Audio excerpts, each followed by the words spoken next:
समय अन्त्य भएको छैन, समय रोकिएको छैन, यो एउटा प्रक्रिया हो। हामी यही छौँ भन्ने कुरा याद राख। मैले चुनौती दिएको छु, हामी यही छौँ। मैले त्यस सन्दर्भमा भनेको थिएँ, त्यो नकल गरेर अहिले त हामी यहाँ छौँ। एकपल्ट अदालतमा जागिर खाएको भरमा केही मान्छे पोरपरार जागिर खाएको थियो कि अहिले पनि जागिरमै छन् भन्ने बिर्सिएर यस्तो हुन्छ र उस्तो हुन्छ भनेर बोल्न थाले। सर्वोच्च अदालतका सर्वोच्च ठाउँमा पुगिसकेका बसिसकेका मान्छेहरूले सर्वोच्च अदालतलाई गलत ढङ्गले प्रभावित गर्ने, गुमराहमा पार्ने, अल्मल्याउने अथवा धम्काउने खालका कुनै पनि क्रियाकलाप उहाँहरूलाई गर्न सुहाउँदैन, उहाँहरूले बन्द गर्नु। सभ्यता हामीले देखेका छौँ। राष्ट्रपतिका विरुद्धमा करिब 6 सभ्य समाजमा त्यस्तो बोलिँदैन। रक्सी भट्टीमा पनि त्यस्तो बोल्या सुनेको छैन। भन्न खोज्या के, धम्काउन खोज्या के, यस्ताले लोकतन्त्रका कुरा गर्ने, यस्ता सडल गडल तत्त्वहरूलाई किनारमा थाल्ने निराशापूर्वक प्रचण्डले बोलेको छु। वैशाखबाट केपी ओली राजनीति बढी सिद्धिन्छन् भनेर अलिक समय काम गरे हुनाले अलिकति माया पनि लाग्दो रहेछ। तिनको यसो बोलेको सुनेर मलाई माया पनि लाग्यो। हिजो उहाँलाई साथ दिएका कोही उहाँसँग छ। अब नारायण काजी कुनै जनयुद्ध लडेका मान्छे हो र यताको गोटी उता सारो, उताको गोटी यता सारो भने टप्लक। माधव नेपालजी मदन भण्डारीको निधन भएको हुनाले महासचिव भए, मैले छोडिदिए हुनाले अध्यक्ष भए, चुनाव लडेपछि अन्त कतै रिपोर्टबाट फिटिफिटी पारेर च्यानल लगाइदिएर प्रधानमन्त्री भए। मैले धेरैपल्ट अपरेसन गरेको छु। जतिपल्ट म अपरेसन गर्न जान्छु उहाँको चेहरा कहिल्यै उज्यालो नहुने चेहरा, त्यति बेला चेहरा उज्यालो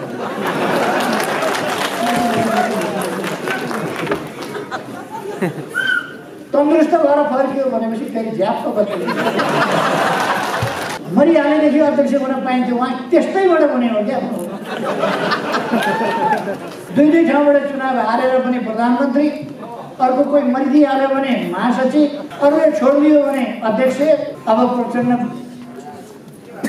बिचरा महासँग आज पुगेका मान्छे कस्ता छन् भन्दा माधव नेपाल, नारायण काजी कठै सत्ता छोड्नभन्दा अगाडि संसदमा पसेर तोडफोड गरेको, गोली हानेको पनि देखियो। जबरजस्ती नै गर्दाखेरि त के भयो? तर जबरजस्ती चल्दैन लोकतन्त्र। साथीहरू आएनन्, किन आएन भनेको एकैचोटि कहाँ गए साथीहरू भन्दै थिए। माइती घर मण्डलमा हामी यहाँ छौँ भन्ने केन्द्रीय कमिटीको बैठकमा नआएर माइती घर मण्डलमा हामी यहाँ छौँ। केपीओलाई निष्कासन गऱ्यौँ भनेर धाक लगाएर बस्नुपर्छ। म उहाँलाई सोध्न चाहन्छु, कहाँबाट निष्कासन माइती घर मण्डलबाट? कार्की ब्याङ्केटमा भोज खान जानुभएछ। त्यहाँ भोज खाँदै गर्दाखेरि तपाईँ नै अध्यक्ष हो कामरेड भनेर कसले भन्यो? उसले त मै अध्यक्ष हो।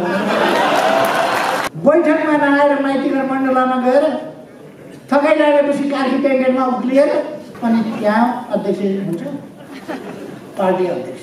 यस्तै मजाकले राजनीति हाँकिन्छ देशको। यी पद बोलुक, स्वार्थी, अन्त कतैको रिमोटबाट चलेका तत्त्वहरू, यस्ता देशलाई घात गर्ने तत्त्वहरू, यस्ता तत्त्वहरूका कुराहरूलाई साथीहरूले जहाँ पुग्नुहुन्छ त्यहाँ दृढताका साथ खण्डन गर्नुहोस्। यिनीहरूको धज्जी उडाउनुहोस्। यिनीहरू जनतामा स्थापित र जनताबाट स्वीकार्य तत्त्वहरू होइन। बलजस्ती कहिले हतियारको बलमा, कहिले टिकडमको बलमा, कहिले झुटको बलमा, कहिले बेइमानीको बलमा टप्किएर माथि पुग्नु। अब यस्ता तत्त्वहरूलाई जनताका बिचमा लगेर जनताको अभिमतबाट यिनलाई यिनको वास्तविक हैसियत देखाइदिनुपर्छ।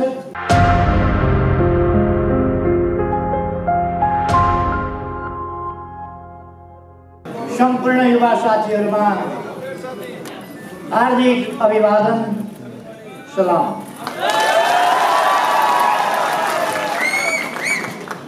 इस कार्यक्रम का अध्यक्ष महोदय,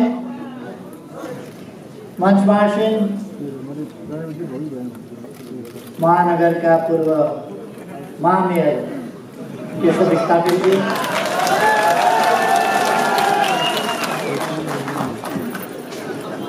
युवा सङ्घ शिथिल भएको अवस्थाबाट फेरि युवा सङ्घलाई जागृत गराएर अगाडि बढाउने युवा नेता पूर्व मन्त्री महेश बस्नेतजी लगायत सम्पूर्ण युवा नेताहरू, साथीहरू और खास तौर से आज के मिथिला और भोजपुरा से आए हमारे साथी सब जेकर धोती कुर्ता रैली का आयोजन में बहुत महत्वपूर्ण भूमिका से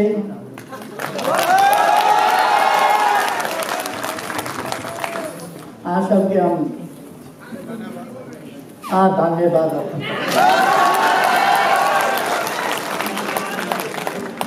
आज सबको पता है कि हम तराई में रहे वाला नीचे तराई से चुनाव लड़के चुनाव जीत के हरदम तराई से चुनाव लड़े अखिन तक संपूर्ण चुनाव हम लड़ाई तब तराई से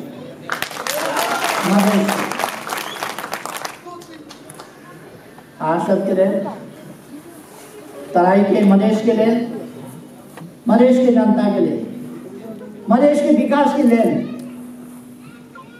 काम करे वाला हम छी अमर पार्टी छी।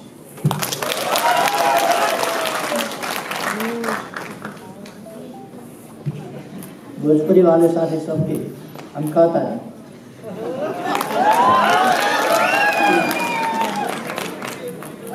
मधेश के विकास के और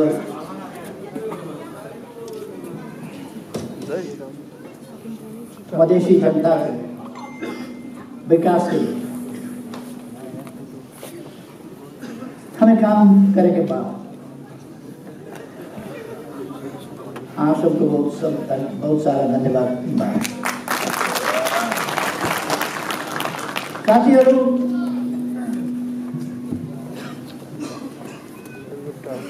तपाईहरु सबैको उत्साह देखेर यो देश बिगार्न खोज्नेहरूका पसिना छुटेका छन्। तपाईहरुको उत्साह देखेर लोकतन्त्र विरोधी शक्तिहरू आत्तिएका छन्। उनीहरूका सपनाहरू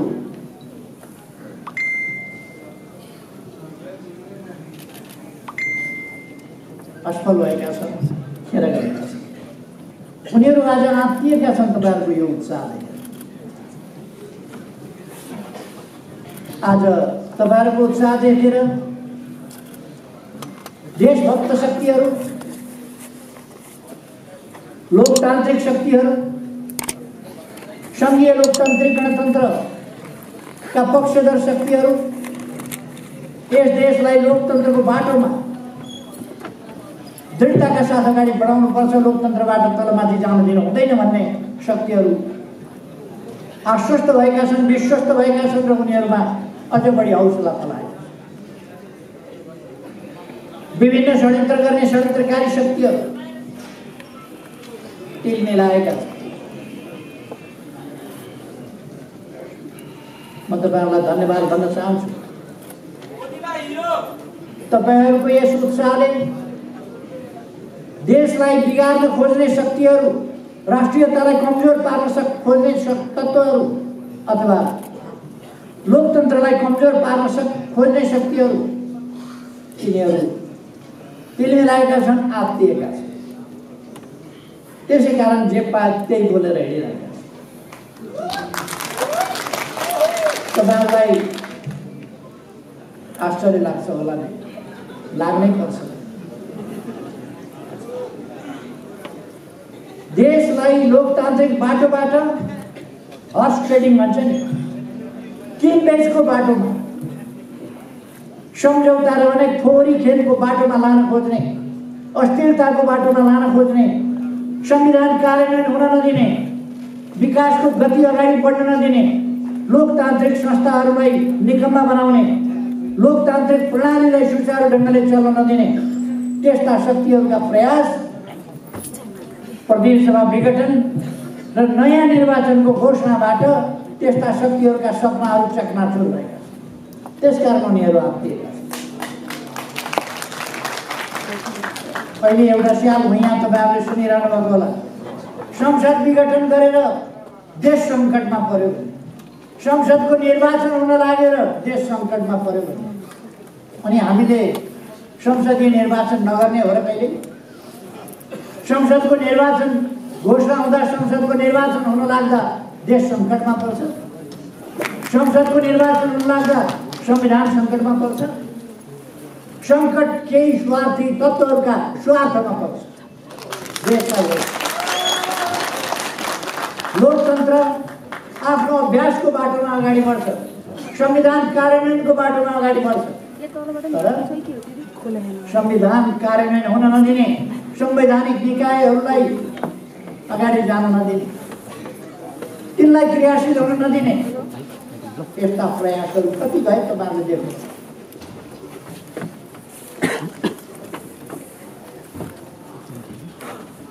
3 वर्षदेखि आयोगहरू रिक्त छन्, तर आयोगहरू रिक्त भए पनि आयोगमा सदस्य भर्न सकिँदैन, बैठकै बस्न नमान्ने। सहमति गर्यौँ अनि बैठक बस्ने भन्ने सहमति के हो नै अचम्म छ। सहमति छँदै छैन, के हो के हो। सरकारलाई काम गर्न नदिने, मेरो मान्छे परेन मेरो मान्छे पर्नुहुन्छ भन्ने एउटै रट, त्यो मात्रै लगाउने। आज हामीले केही अगाडि अध्यादेश ल्याएर संवैधानिक आयोगहरूको रिक्ततालाई भर्न चाह्यौँ, तर हामीलाई त्यो रिक्तता भर्ने अवसर दिइयो। अब हामी मिलेर जान्छौँ, मिलेर काम गरौँ, यो फिर्ता लिइदिनुहोस् हुन्छ भन्ने। अरू पार्टीहरू फुट्छन् भन्ने डरले, अघि नै महेश बस्नेतज्यूले भनिसक्यो, अरू पार्टीहरू फुट्छन् भन्ने डरले को हुनु पार्टीभित्र पार्टीका केही नेताहरूले बर्बाद हुने भयो, समाप्त हुने भयो, पार्टी फुट्ने भयो, यहाँ भयो त्यहाँ भयो आदि इत्यादि हल्ला नजानेर होइन, उहाँहरूलाई सबै कुरा थाहा छ।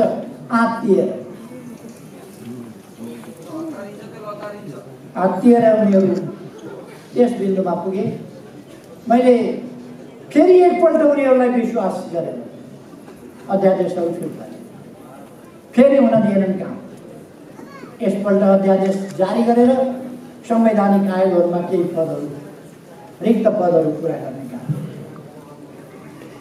सरकारलाई काम गर्न भरसक नदिने, मैले त काम गरेको, यिनीहरूले खुट्टा समाउँदै अल्झाउँदै पाइलो सार्न नदिँदै बलजफ्ती अगाडि बढेर अहिलेसम्म जति काम भएको छ त्यो काम यिनीहरूको सहमतिमा होइन, असहमतिमा एक्लै अगाडि बढ्यो, एक्लै सरकार चलायो। तपाईँहरूले सुन्नुभयो, गर्दै नदिएपछि चलाउनु पर्ने एक्लै चलाएको।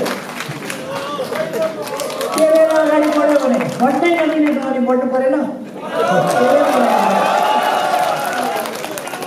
कामै गर्न नदिने, केही कानुन बनाउन नदिने, कानुन लगेर संसदमा राखो,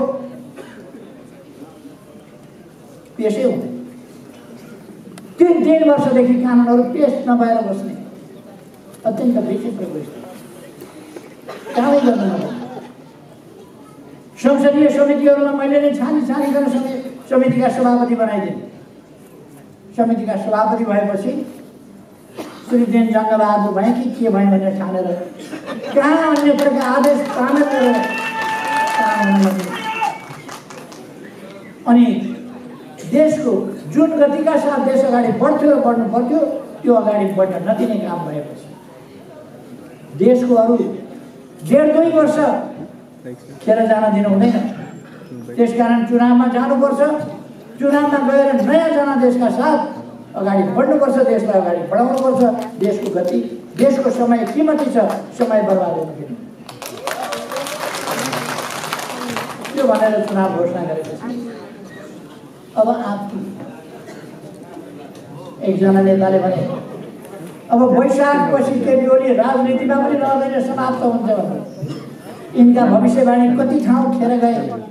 महान जनयुद्ध भने कराए, महान जनयुद्ध के वो फारसी को हेरे महान जनयुद्ध अनि यिनीहरूले अरू के भने के कदम चाले। यिनीहरूले नेपाली जनतालाई जात जातमा, क्षेत्र क्षेत्रमा, भूमि भूमिमा फुटाउन खोजे, भाषा भाषामा फुटाउन खोजे, फुटाउने दिइयो। यिनका भविष्यवाणी पहिचानको राजनीतिका नाउँमा देश टुक्र्याउने यो राजनीति असफल। विखण्डनवाद त्यसलाई पनि हामीले वार्ताद्वारा समस्याको समाधान गर्यौँ। यिनीहरू छाती पिटी गरेर गए। यो के गरे? चीनतिरबाट बाटो खोल्यौँ, यिनीहरू आत्तिए। नाकाबन्दीको डटेर सामना गर्यौँ, विभिन्न नाकाहरू खोल्यौँ हामीले उत्तरबाट र पारवन यातायात सम्झौता गर्यौँ चीनसँग। त्यसपछि हामीसँग बहुमत थिएन, आत्तिएर हतार मलाई प्रधानमन्त्रीबाट हटाउनु। प्रधानमन्त्रीबाट हटाउँदै गर्दा मैले त्यस बेला बोलेको थिएँ। बोल्दै जाँदाखेरि मलाई अलिकति उनीहरूलाई चुनौती दिउँ भन्ने जस्तो लाग्यो। अलिक चुनौतीको भाषामा मैले भने this is not the end of time, this is the continuous process and we are here, don't forget. मैले त्यो भनेको थिएँ। समय अन्त्य भएको छैन, समय रोकिएको छैन, यो एउटा प्रक्रिया हो। हामी यही छौँ भन्ने कुरा याद राखौ। मैले चुनौती दिएको थिएँ, हामी यही छौँ। मैले त्यस सन्दर्भमा भनेको थिएँ, त्यो नकल गरेर अहिले त हामी यहाँ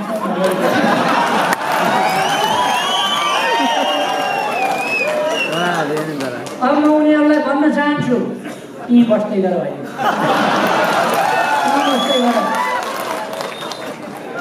जाँदै गर, बारम्बार जाँदै गर, बस्दै।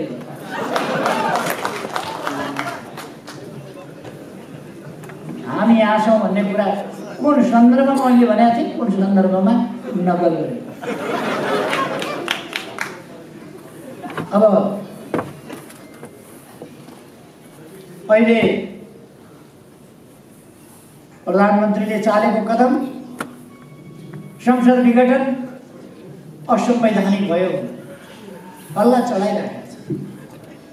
एकपल्ट अदालतमा जागिर खाएको भरमा केही मान्छे पोरपरार जागिर खाएको थियो कि अहिले पनि जागिरमै छन् भन्ने बिर्सिएर यस्तो हुन्छ र उस्तो हुन्छ भनेर बोल्न थाले। म उहाँहरूलाई भन्न चाहन्छु, उहाँहरू जस्तो सर्वोच्च अदालतका सर्वोच्च ठाउँमा पुगिसकेका बसिसकेका मान्छेहरूले सर्वोच्च अदालतलाई गलत ढङ्गले प्रभावित गर्ने, गुमराहमा पार्ने, अल्मल्याउने अथवा धम्काउने खालका कुनै पनि क्रियाकलाप उहाँहरूलाई गर्न सुहाउँदैन। उहाँहरूले बन्द गर्नु। स्वतन्त्र न्यायालयलाई, लोकतन्त्रमा कदर गर्न सिक्नुपर्छ।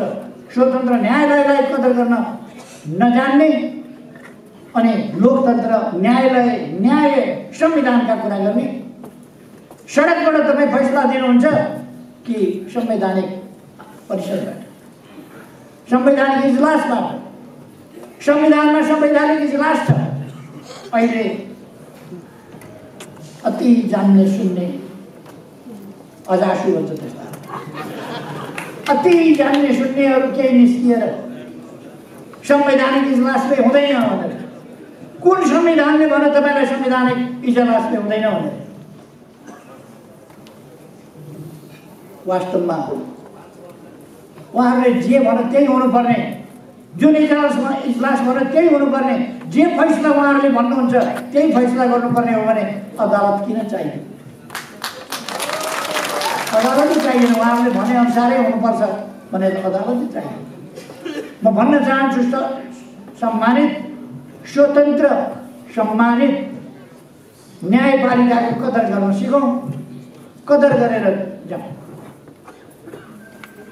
हामीले कहिल्यै पनि न्यायपालिकाका विरुद्ध नारा जुलुस गर्ने, अपमानित ढङ्गले न्यायपालिकाका विरुद्ध बोल्ने गरे। हुन त उहाँहरूको सभ्यता हामीले देखेका छौँ। राष्ट्रपतिका विरुद्ध मनपरी छारष्ट सभ्य समाजमा त्यस्तो बोलिँदैन। रक्सी भट्टीमा पनि त्यस्तो बोल्या सुनेको छैन। रक्सी भट्टीका बाटाका अगाडिबाट हिँड्दाखेरि पनि रक्सी भट्टीमा कराउँछन्, अलिक बेठिक शब्दहरू बोल्छन्, तर यति बेठिक प्रचण्ड मानवहरूको जुलुसमा बोलिने शब्दहरू कसैले बोल्दैन। सम्मानित संस्थाहरूका विरुद्ध उहाँहरूको सभ्यताको स्तर त्यो छ। राष्ट्रको प्रमुख संस्था, गणतन्त्रको प्रतीक संस्था, सर्वोच्च राष्ट्रको संस्था र सम्मान र गरिमा जहाँ राष्ट्रको छ, त्यस संस्थामाथि हिरो छ्याप्न लाज नमान्ने, त्यसका निम्ति माफी नमाग्ने, त्यसका निम्ति शरण नमान्ने अचम्मको संस्कृति उहाँहरूको छ। अदालतका विरुद्ध एकजना वकिलले लेखेछ, कत्रो बिरालोले त म्याउ म्याउ गर्न सुहाउँछ, सिंह भएर गर्जिन सुहाउँछ। एउटा वकिलले सिंह भएर गर्जिएर, वर्तमान सम्झिएर, भविष्य सम्झिएर फैसला गर्नु भनेर न्यायाधीशलाई अड्क्यो भन्दै धम्काएर वर्तमान पनि सम्झिनु अरे, भविष्य पनि सम्झिनु अरे, अनि मात्रै फैसला गर्नु अरे। के गर्छन् तिनले? न्यायालयको भविष्य, न्यायाधीशहरूको भविष्य के गर्छन् तिनले? भन्न खोज्या के? धम्काउन खोज्या के? यस्ताले लोकतन्त्रका कुरा गर्ने, जनताका बीचमा जाने कुरो लोकतन्त्र विरोधी भयो। जनताका विरुद्ध, जनताका बीचमा जाने कुरो लोकतन्त्र विरोधी हुँदैन, जनताका विरुद्ध जाने कुरो लोकतन्त्र विरोधी हो। त्यसकारण हामी जनताका बीचमा जाने कुरो गरेका छौँ, ताजा जनादेशका लागि जाने कुरा गरेका छौँ, संविधानको कार्यान्वयन गर्ने, लोकतन्त्रलाई अभ्यासमा लाने त्यही काम हामीले गरेका छौँ, त्यही कुरो गरेका छौँ। म साथीहरूलाई भन्न चाहन्छु, यी केही दर्जन मान्छेहरूका यी हन्डीबाट चलेकाहरूका बिकाउ बोलीहरू अरू के, यी बिकाउ बोलीबाट न्याय प्रभावित हुन्छ भन्ने तपाईँ नठान्नुहोस्, सत्य प्रभावित हुन्छ भन्ने पनि नठान्नुहोस्। अब प्रतिनिधि सभा पुनर्स्थापना मैले धेरै ठाउँमा भनेको छु, बहुमतको प्रधानमन्त्री, सर्वसम्मतको प्रधानमन्त्री मैले सरकार चलाउन उपयुक्त भएन, ताजा जनादेशका लागि जनताका बिचमा जान्छु भनिसकेपछि अर्को विकल्प छ संसदमा। फेरि अर्को विकल्पै छैन भने पुनर्स्थापना गरेर के गर्ने? पुनर्स्थापना कसरी हुन्छ? विकल्पै छैन। बहुमत कसैको छैन भने विकल्प छन् त्यहाँ। बहुमत मसँग छ, मसँग बहुमत हुँदाहुँदै 64% जसो बहुमत, झन्डै 2/3 बहुमत हुँदाहुँदै मैले म चलाउन संसद। अब यस संसदले देशका लागि प्रभावकारी काम गर्न सकेन, अर्को ताजा जनादेशको संसद चाहियो। अब नयाँ पङ्क्ति चाहियो, नयाँ पिँढी चाहियो। सुकेका रुखले फल दिन्छ भनेर, सुकेका रुखमा फुल लाग्छ भनेर पानी राखेर हुन्छ 1.5 वर्ष 2 वर्ष।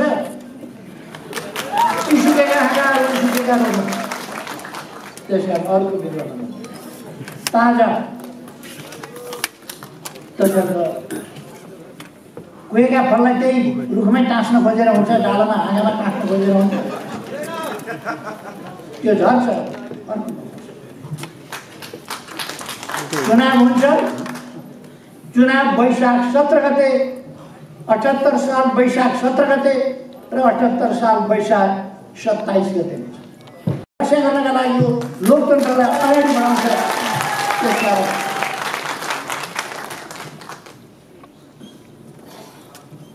चुनाव वैशाख 17 गते हुन्छ, चुनाव वैशाख 27 गते हुन्छ, 2 चरण। यसमा एक दिन पनि तलमाथि पर्दैन। साथीहरू, चुनावको माहौल तयार गर्नुहोस्, चुनावको वातावरण तयार गर्नुहोस्, चुनावमा जानुहोस्।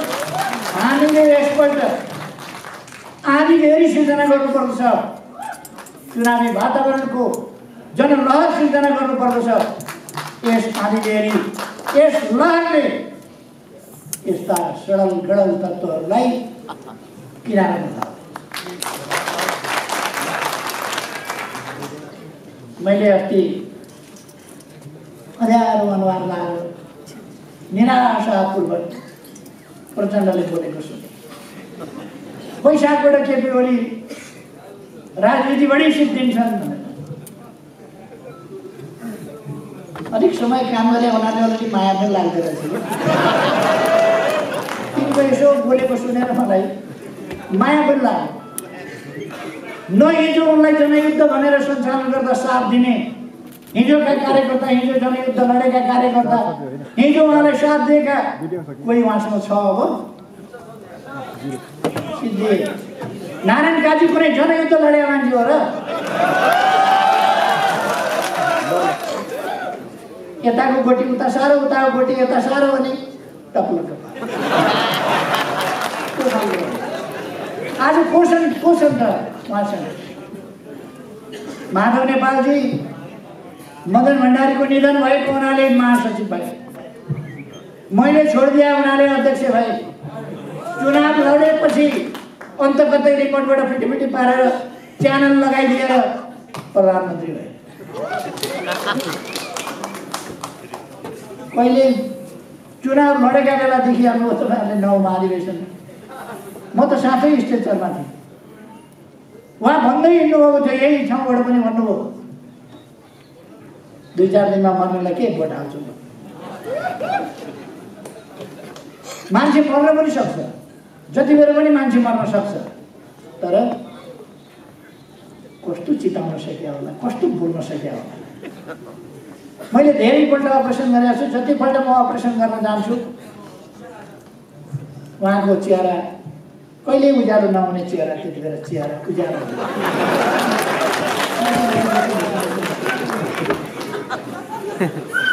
तन्दुरुस्त भएर फर्कियो भनेपछि फेरि झ्याप्प बच्यो।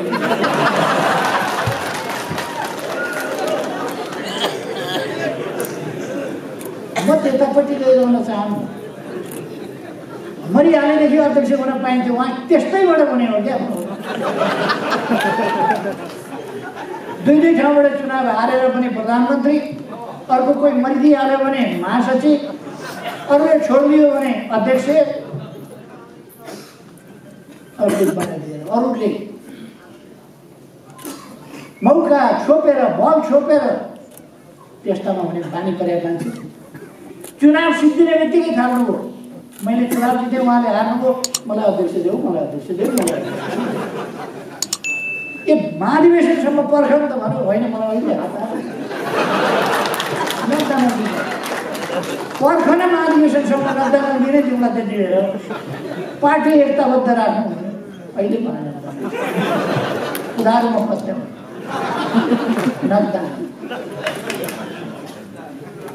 अब प्रचण्ड विचारणासँग आज पुगेका मान्छे कस्ता छन् भन्दा माधव नेपाल, नारायण काजी कठै। एउटा मौका आएको थियो प्रचण्डलाई सुध्रिने, सप्रिने, लोकतान्त्रिक क्रेडेन्सियल प्राप्त गर्ने। उहाँले एउटा राजनीतिक विश्वास राष्ट्रिय स्तरमा र विश्व स्तरमा पनि प्राप्त गर्ने एउटा मौका आएको थियो। तर जो जे हो त्यो नीलवर्ण श्रृङ्गारको कथा। तपाईँहरूलाई थाहा छ होला, एउटा चुलबुले स्याल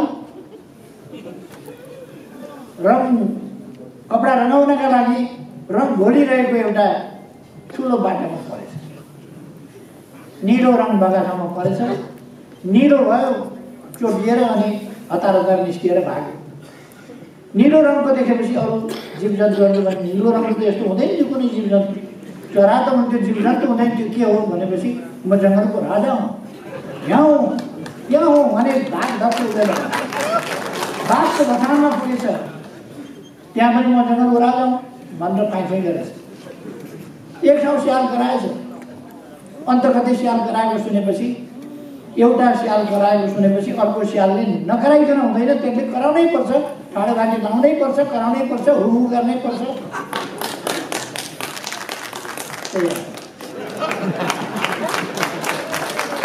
नबोले स्याल ठिकै थियो, फेरि बोलेपछि हु गरेपछि चिनिया आनी मानी छोड्दैन। जे होस्, यो विघटनको कुनै व्यवस्था संविधानमा छैन भन्नेहरू मैले उल्लेख गरिदिएको छु। त्यहाँ संविधानको धारा 76 को उपधारा 7 मा प्रधानमन्त्रीको सिफारिसमा राष्ट्रपतिले प्रतिनिधि सभा विघटन गरी प्रतिनिधि सभाको नयाँ निर्वाचनका लागि मिति तोक्नेछ भन्ने व्यवस्था छ। त्यहाँनिर चाहिँ तपाईँहरूको आँखा किन पुग्दैन? प्रधानमन्त्रीले संसद विघटन गर्न हुन्न भन्ने संविधानमा कहीँ लेखेको छैन। विघटनको सिफारिस गर्न पाउँदैन भन्ने कहीँ लेखेको छैन। प्रधानमन्त्रीको सिफारिसमा राष्ट्रपतिले विघटन गर्छ चाहिँ लेखेको छ, त्यो चाहिँ लेखेको छ। अरू विकल्प हुँदाहुँदै भन्छन्, विकल्प कहाँ छ? 64% मौसा छ, 36% को विकल्प हुन्छ, 51% चाहिन्छ सरकार बनाउन। अनि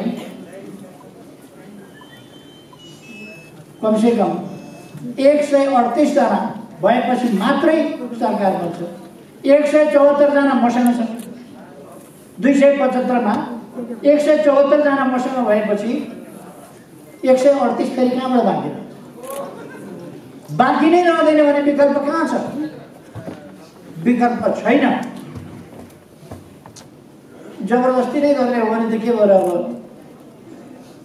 सत्ता छोड्नभन्दा अगाडि संसदमा पसेर तोडफोड गरेको, गोली हानेको पनि देखियो। जबरजस्ती नै गर्दाखेरि त के भयो? तर जबरजस्ती चल्दैन लोकतन्त्र, संविधान कानुन अनुसार।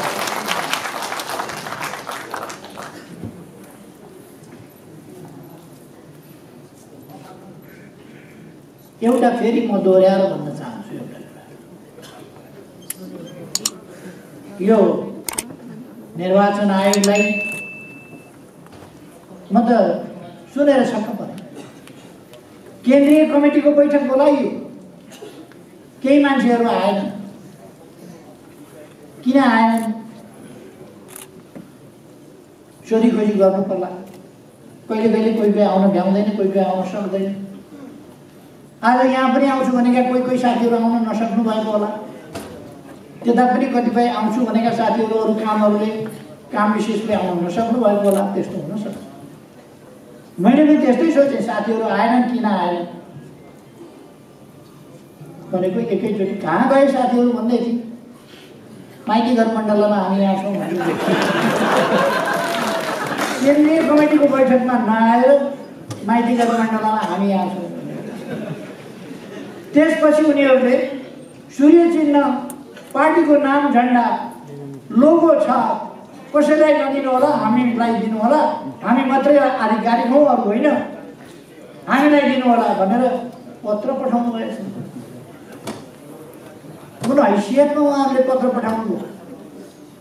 उहाँहरूले भन्नुभएछ के भयो, उसलाई कारवाही गर्नु भन्नु।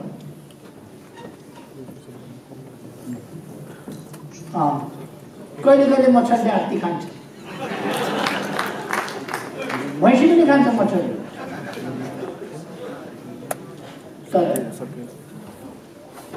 कति खान्छ के गरेर निकाल्यौँ भनेको त्यस्तै रहेछ। मच्छरले हात्ती खाएर, हात्तीले थाहा पाउँछ मच्छरले खानु।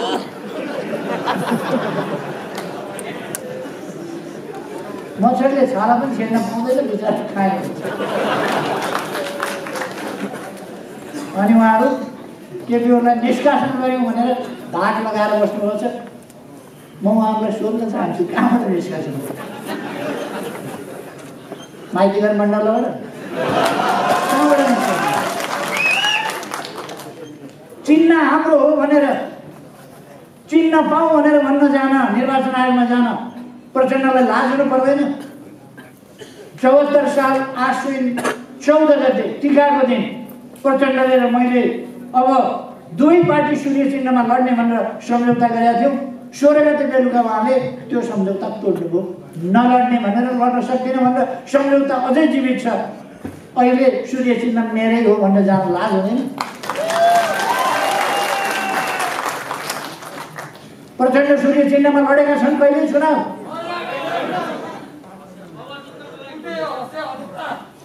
उनी सूर्य चिन्हबाट लडेका पनि छैन सूर्य चिन्हबाट नलडेर अर्को चिन्हबाट आएको मान्छेले सूर्य चिन्ह चाहिँ मेरै हो केपी ओलीको होइन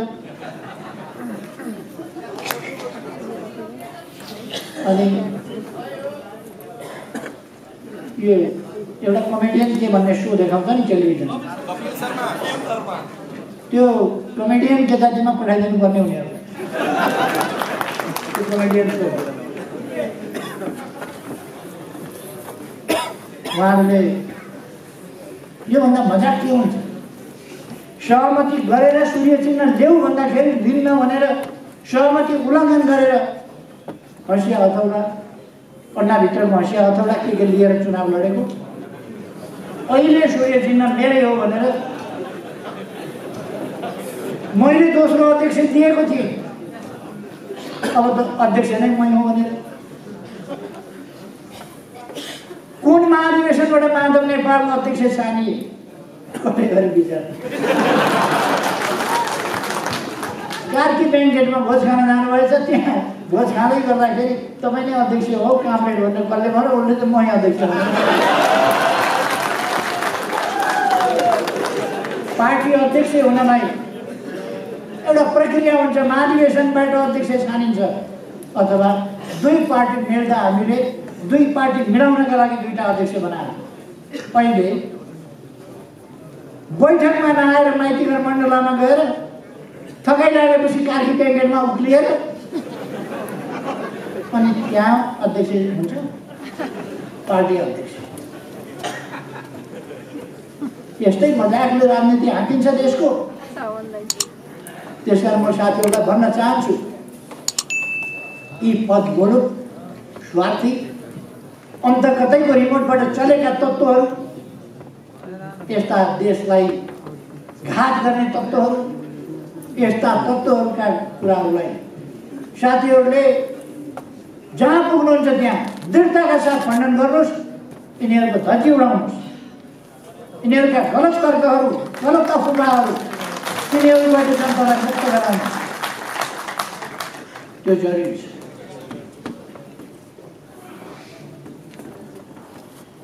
हामी उहिले जित्यौँ हामी गीत गाउँथ्यौँ एउटा हामी जित्नेछौँ एक दिन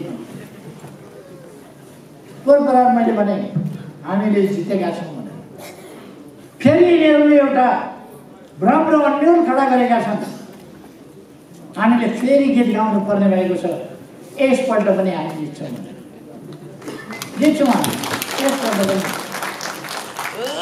धनगढीको हिजो सभा तपाईँहरूले हेर्नुभयो विशाल देशभरि एउटा लहर सिर्जना भएको छ अलिक पछाडि यिनीहरू पूर्वमा हात राखेर रुन्छ त्यो दिन आउँछ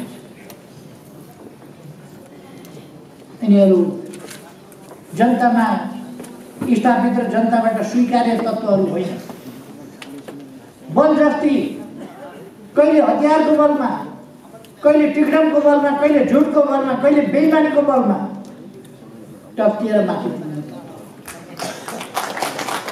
अब यस्ता तत्त्वहरूलाई जनताका बिचमा लगेर जनताको अभिमतबाट यिनलाई यिनको वास्तविक हैसियत देखाइदिनुपर्छ यिनले भविष्य देखेनन् भने अब हामीले भविष्य देखाइदिनुपर्छ आज तपाईँहरूले अत्यन्तै राम्रो गर्नुहुन्छ हाम्रो पार्टी मधेस विरोधी पार्टी भनेर हल्ला चलाइरहेको आज हिमाल पहाड तराई मधेस सबलाई एक बनाएर धोती कुर्ता पगडी समेत जुलुसमा सहभागी भएर साथीहरूले असाधारण राष्ट्रिय एकता प्रदर्शन गर्नुभएको छ, जो अत्यन्तै प्रशंसनीय कुरा हो, जो अत्यन्तै समर्थनीय कुरा हो। हाम्रो देश हिमाल पहाड तराईको देश हो। हामीले हिमाल पहाड तराईमा बस्ने सबै जनताको विकास नगरी, सबै ठाउँको विकास नगरी, सबै ठाउँमा विकासको लहर नल्याइकन हामी देशको विकास गर्न सक्छौँ। त्यसकारण देशको विकास एक ठाउँ गरेर मात्रै हुँदैन, एउटा जातिको विकास गरेर मात्रै हुँदैन, एउटा भूगोलको मात्रै विकास गरेर हुँदैन, एउटा भाषा एउटा धर्म मान्ने जनताको विकास गरेर हुँदैन। हामी बहुभाषिक बहुसांस्कृतिक देश, विभिन्न आस्थामा बाँडिएका छन् जनता, तर हाम्रो साझा गन्तव्य साझा उद्देश्य एउटै छ, हाम्रो राष्ट्रिय आकांक्षा एउटै छ, समृद्ध नेपाल र सुखी नेपाल। समृद्ध नेपाल भनेको पश्चिम पनि पर्छ, पूर्व पनि पर्छ, दक्षिण पनि पर्छ, उत्तर पनि पर्छ, हिमाल पहाड तराई सबै पर्छ समृद्ध नेपाल। त्यसै कारण हामीले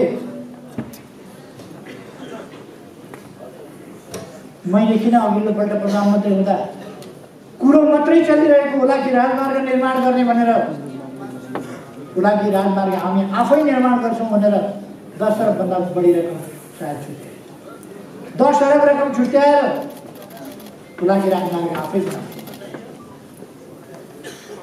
किन पूर्व पश्चिम राजमार्ग फराकिलो गर्नुपर्छ? किन राजमार्गबाट सदरमुकाम जोड्ने 4 लेन र 6 लेनका बाटाहरू बनाउनु पर्छ? त्यो अभियान किन चलायो? तराईका सहरहरूमा ढलको व्यवस्था गर्नुपर्छ र तराईका सहरहरूलाई सफा सुग्घर राख्नुपर्छ भन्ने अभियान किन चलायो? मभन्दा अगाडिका प्रधानमन्त्रीहरूलाई तराईका सडक सहरहरूमा ढलको अभावमा फोहोर थुप्रिएको, नाली थुप्रिएको थाहा थियो कि थिएन? तर कसैले केही गरेन।